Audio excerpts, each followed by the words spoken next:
We're going to bring you the 9 things you need to know in just a moment. But first, Katie Horner has a quick check of the forecast this morning. Good morning, Katie. Good morning, Jamie. Hi, Cody. Yeah, it's going to be a quick check to show you that it's going to be a hot day, a little bit breezy, south winds maybe 10 to 15 with a slight chance of rain. Look at this thunderstorm complex that is rolling out of Iowa and into Nebraska right now. It's moving south-southeast at about 30 miles an hour. I put a track on it.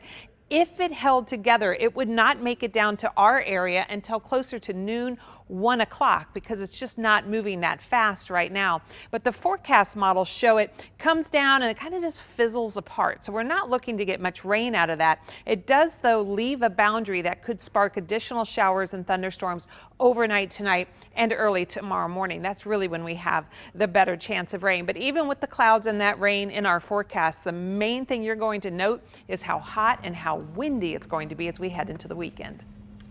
Thanks, Katie. Here are your 9 things to know this morning. A Leavenworth County judge may decide whether to allow a private prison company to start holding ICE detainees. City of Leavenworth claims the company, CoreCivic, would be breaking the law by operating the prison without a special use permit. But CoreCivic points out it opened its Leavenworth Center in the 90s before permits were required, even though the prison did shut down a number of years ago. Today's hearing starts at 9:30. Thousands of voters filed into the polls in Wyandotte County yesterday to choose their preferred county CEO, sheriff, and 4 county commissioners. Turnout was much higher than similar elections in the past. Some of the people we spoke with say they cast their vote with Wyandotte County's budget crisis and a possible increase of property taxes at the top of their minds. You can see the full results of those elections right now on KMBC.com. And speaking of elections, abortion rights are going to be back on the ballot in Missouri in 2026. State lawmakers are adding a ballot question that would undo abortion rights approved by voters last year. This ballot question will also be called Amendment 3, but this time voting yes on Amendment 3 would put abortion access back in the hands of lawmakers. Both sides advise voters to read the ballot carefully next year. Texas governor is asking the state Supreme Court to remove a high-ranking Democrat from office as punishment for Democratic state lawmakers fleeing the state. Texas Republicans are trying to use a special session meant to deal with deadly flooding to redraw congressional maps to give themselves 5 extra seats for next year's midterm elections, something President Trump had asked for. But they can't legally do that without Democratic lawmakers back in Austin.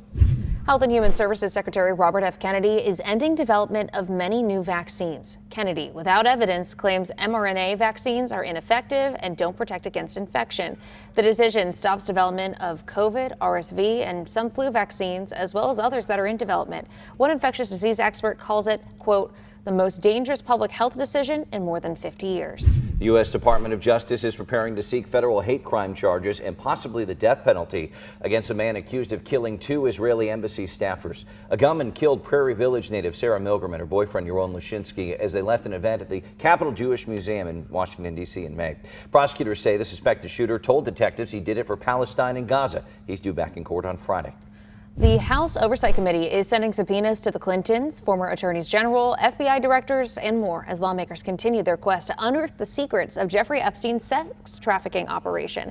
Everyone who received a subpoena will have to testify to the committee. The Trump administration is also considering releasing a transcript of the Justice Department's interview with co-conspirator Ghislaine Maxwell. Allie Setner, the #1 pick in last year's NWSL draft, is joining the lineup of the powerhouse KC Current. Made her debut yesterday. Current paid big bucks to trade her from Utah.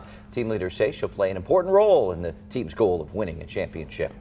We're teaming up with Operation Breakthrough to collect school supplies for local students. We are trying to stuff the bus, and we need your help. We had a bus at the Liberty Hy-Vee yesterday, and plenty of generous folks stopped by to drop off classroom necessities. Today, the bus will be at the Olathe Hy-Vee on Black Bob Road. Come by anytime between 10 a.m. and 6:30 p.m. to donate things like backpacks, pencils, notebooks, and more. It's been so great to see so many people in the community get out and support these kids right ahead of the school year.